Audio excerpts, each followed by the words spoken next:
macam muda, yang seorang lagi nampak macam berumur lah, boleh dikatakan nenek lah macam tu. Nah, tua lah. Lepas tu yang seorang ni macam dia suka lah, suka dengan budak. Jadi dia duduk dekat anak aku tu lah. Jadi yang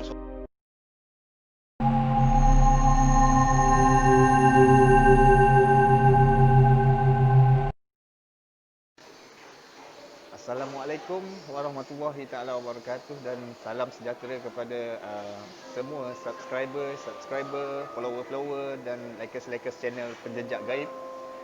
Nama saya Scott, dan kami semua dari tim Penjejak Gaib. Jadi hari ini kami telah terima satu tugasan untuk membantu seorang pengadu yang mengatakan berlaku aktiviti misteri di rumah beliau sehingga mendatangkan ketidakselesaan terhadap keluarga beliau, di mana terdapat makhluk-makhluk misteri yang telah mewujudkan diri seperti nenek tua yang berwajah bodoh dan yang menyerupai kanak-kanak. Mereka sering berkeliaran di dalam rumah pengadu tersebut. Pengadu telah meminta tim Penjejak Gaib untuk merungkai misteri ini. Okey, sekarang kami punya pengadu dah sampai. Jadi kami nak pergi jemput dia lah. Okey. Assalamualaikum. Okey, duduk. Sila duduk. Okey, saya kenalkan, saya Scott. Okey, jadi saya nak kita kenalkan diri kita lah. Assalamualaikum, nama saya Mazlan bin Adam, panggilan boleh, berasal dari Kampung Laut Kinarut Papan. Okey, ni kami punya SE kami, dari kami punya tim juga, kami punya kru. Boleh perkenalkan diri? Assalamualaikum, salam sejahtera. Saya spiritual expert lah untuk tim Penjejak Gaib. Okey, jadi tadi pengadu, dia ada mengadu tentang dia punya gangguan di rumah dia lah. Jadi kami ingin bertanyakan dan ingin beliau menceritakan apa yang berlaku dekat rumah dia. Jadi saya nak kena tanya dia lah.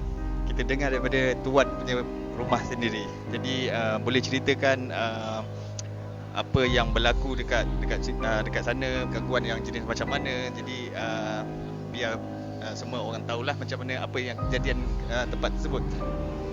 Dia cerita dia macam ni. Dia jadi macam dalam lingkungan dalam jam 12, jam 1 tengah malam lah macam tu. Dia jadi masa mau tidur, dekat-dekat mau tidur lah macam tu. Ada dua orang. Yang seorang ni nampak macam muda, yang seorang lagi nampak macam berumur lah, boleh dikatakan nenek lah macam tu. Nah, tua lah. Lepas tu yang seorang ni macam dia suka dengan budak. Jadi dia duduk dekat anak aku tu lah. Jadi yang seorang yang orang tua ni, dia nampak macam marah lah macam tu.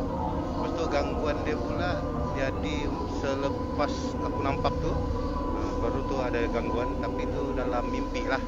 Gangguan tu macam rasa macam jasad ni kan, dia bawa terbang, tembus dinding. Lepas tu ada cakap-cakap sikit, lepas tu tersedar lah. Lepas tu gangguan tu tiada lah. Lepas tu malam semalam, tu kakak lah yang terkena gangguan tu, macam tu nenek tu. Malam semalam dia macam berpaut di belakang kakak tu lah. Dia pun rasa macam benda tu memang, dia pun nampak macam memang nenek lah, macam tu. Jadi rupa dia macam nenek tua ni, dia berupa hodoh lah. Ada ulat-ulat ke dekat muka dia macam mana ke? Macam Dia muka memang tidak nampak, tapi dari fizikal dia tu boleh dikatakan dia tu memang nenek lah. Dia berbongkok sikit, pakaian pun nampak sangat yang memang nenek lah. Tapi kalau muka tu memang tidak nampak lah. Okey, jadi saya nak tanya pula dekat saya punya SE. Jadi apa tindakan lepas ni, apa aktiviti kami selepas ini. Jadi kita tanya beliau lah. Okey, saya mau tanya dengan inilah saudara Yan lah. Selain daripada gangguan-gangguan yang dinyatakan tadi tu, ada tak gangguan seperti bunyi-bunyi lah, bunyi-bunyi misteri, bunyi pelik lah yang kadang contohnya tengah malam waktu yang keluarga sudah tidur tapi masih ada bunyi-bunyi yang kita tak tahu daripada mana datang bunyi. Contoh bunyi guli kah, bunyi seretan kah, apa ada kah? Okey, kalau pasal bunyi, okey. Dia cerita dia macam ni. Kalau yang sebelum ni, kalau sebelum boleh macam yang makhluk tu munculkan diri, sebelum ni dia macam keluarkan bunyi-bunyi lah, macam contoh barang jatuh, macam pintu kena ketuk, lepas tu pintu kena tutup, bunyi macam orang berjalan. Sebelum tu memang benda-benda tu jadilah. Jadi selepas jam 12 tengah malam macam tu lah. Macam tu. Okey, jadi gangguan-gangguan yang seperti macam yang beliau nyatakan tadi, jadi kami tim daripada penjejak gaib ni akan pergi ke rumah beliau dan kita tengok apa yang akan berlaku nanti. Jadi sebelum ni saudara Yan ada jumpa saya lah, ada bercerita tentang masalah ni. Jadi saya sempat terawang lah, sempat tengok keadaan di tempat tersebut dan betul lah kita nampak seperti kewujudan nenek-nenek tua dan ada dalam 3 orang kanak-kanak lelaki dan perempuan di dalam persekitaran kawasan rumah ni lah, terutama saya tengok di kawasan dapur dan ruang tamu di bahagian bawah di rumah dia lah.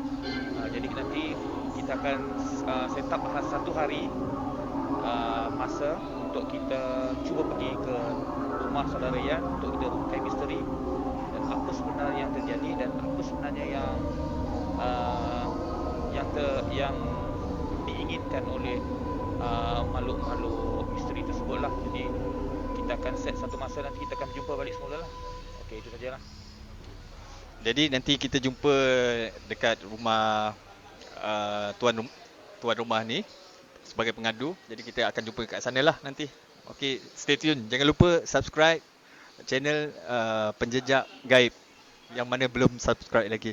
Okey, bye. Jumpa lagi nanti.